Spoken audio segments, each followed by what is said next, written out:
We've spent 5 journeys wandering through the centuries of Europe. Now we cross an ocean and begin again. Let's turn the clock back 100 years and set foot on a whole new continent, North America in 1926. So settle in and drift back with me, a century, to the age of jazz, skyscrapers, and the wide-open road. It's a young, restless, roaring country, booming with money, music, and machines, and hurtling toward the modern world. But it's also a land of sharp contrasts, of dazzling cities and lonely farms, of great wealth and great hardship. This is North America 100 years ago. Let's take a look around. First, the sheer size of it, a continent so vast that a single country stretches 3,000 miles from sea to sea. Much of it is still wild, forest, prairie, desert, and mountain, and the frontier closed only a generation ago. But the cities are exploding upward, and something brand new is clawing at the sky: the skyscraper. In New York and Chicago, steel towers climb higher every year, in a race to be the tallest thing ever built by hand. The streets below roar with traffic, streetcars and crowds, in a rush and a noise unlike anywhere in the old world. Electric light blazes on Broadway, turning night into day, in a spectacle that leaves visitors speechless. Yet drive an hour out of any city, and you're back among quiet farms and small towns that time forgot.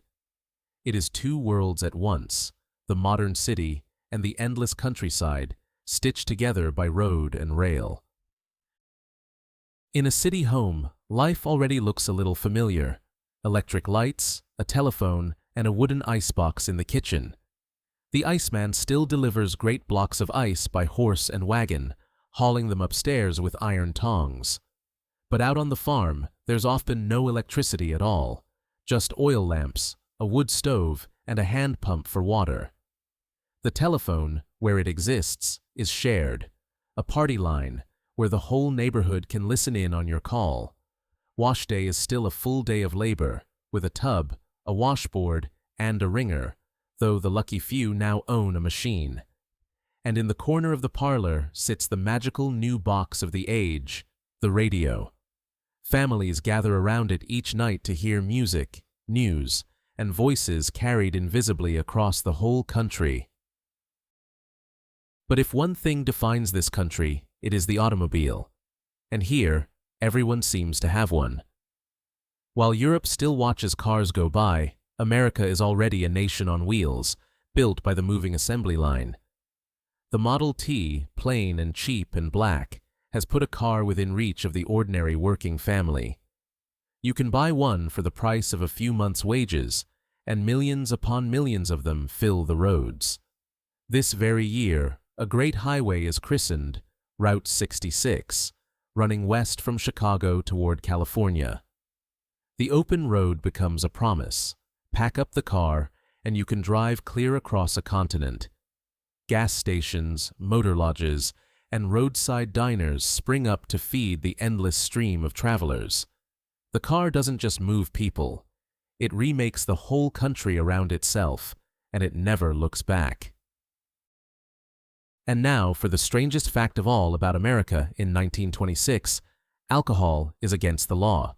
For 6 years now, it has been illegal to make, sell, or transport beer, wine, or spirits anywhere in the land. It's called Prohibition, and it was meant to make the country sober, healthy, and good. Instead, it does the opposite. Drinking simply goes underground, into hidden bars called speakeasies. Behind a locked door and a whispered password, the drinks flow, the band plays, and the party roars on. And where there's illegal money, there are gangsters, bootleggers who smuggle liquor and rule whole cities by the gun. Above it all rises the sound of the decade, jazz, hot and new, pouring out of every club and radio. Young women called flappers bob their hair, raise their hemlines, and dance the Charleston till dawn. It is loud, rich, reckless, and thrilling, the years the world would remember as the Roaring Twenties. Money is everywhere, or so it seems, and the country is drunk on a boom that feels like it will never end. In the factories, goods pour off the assembly line faster and cheaper than ever before in history. Ordinary people fill their homes with new wonders: vacuum cleaners, refrigerators, washing machines, and toasters. And a dazzling new art fills the streets and magazines, inventing desires you never knew you had. Advertising. You can even buy it all on credit now, $1 down, and a little each month, a brand new way to live. On Wall Street, stock prices climb and climb, and everyone, from tycoon to taxi driver, is buying in. No one wants to hear it, but this giddy boom is racing, blindly, toward a terrible crash just 3 years away. For millions, this country is a promise, and they cross oceans to reach it, with everything they own in one bag. For decades, ships have poured into the harbor of New York, past a great green statue holding up her torch. The newcomers pass through Ellis Island, are questioned and examined, and step out into a strange new life.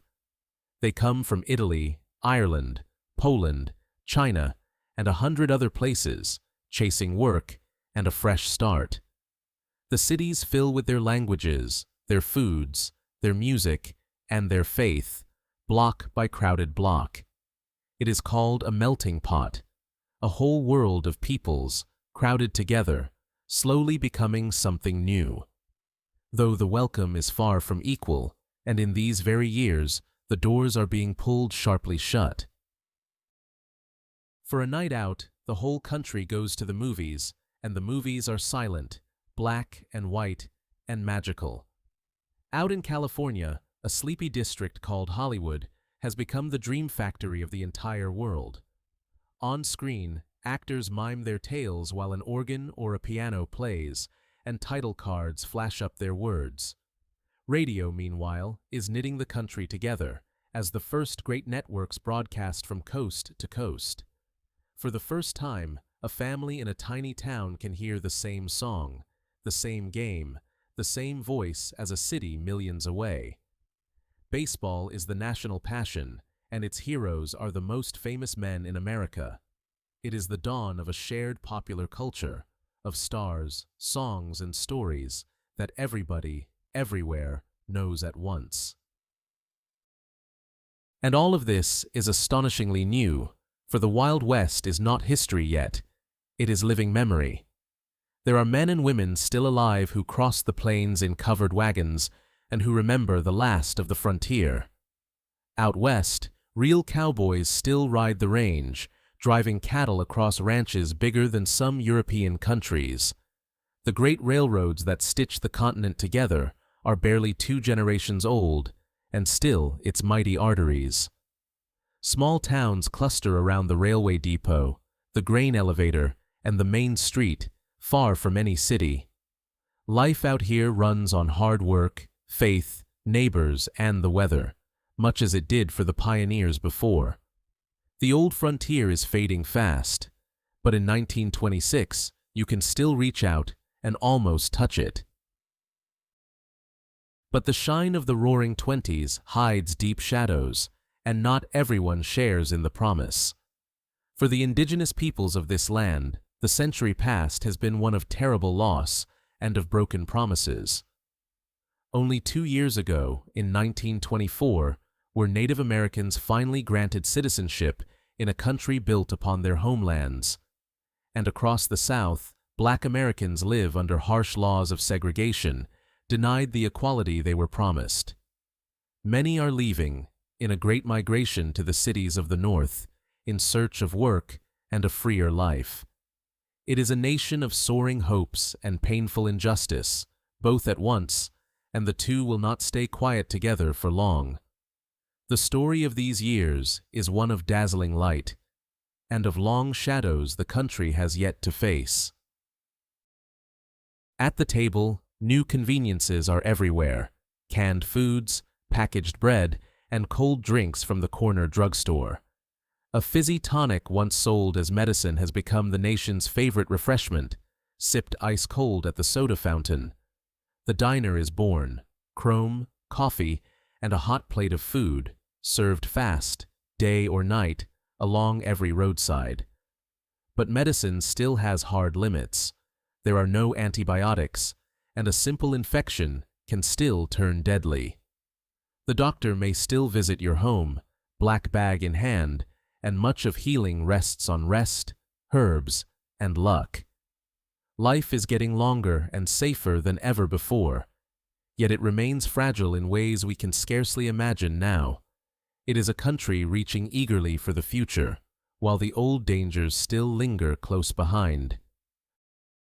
So North America in 1926 stands at the very peak of the Roaring Twenties, brash, modern, and utterly alive.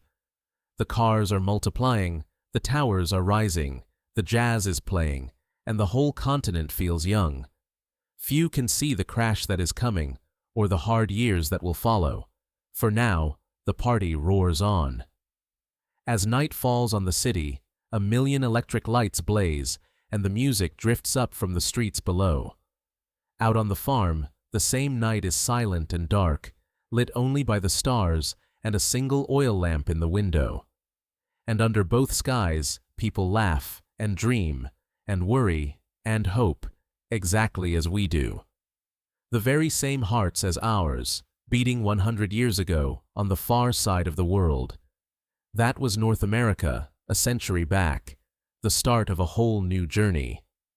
Next time, we'll turn the clock back again, 200 years to 1826, to a wild frontier long before the cities and the cars, where the roads run out, the wagons roll west, and a young nation is only just beginning.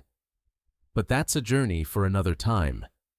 If you're enjoying these trips through time, please subscribe and come along. And every like, comment, and share truly helps this channel grow. Thanks for traveling back with me, traveler. Rest easy, and we'll rewind again soon.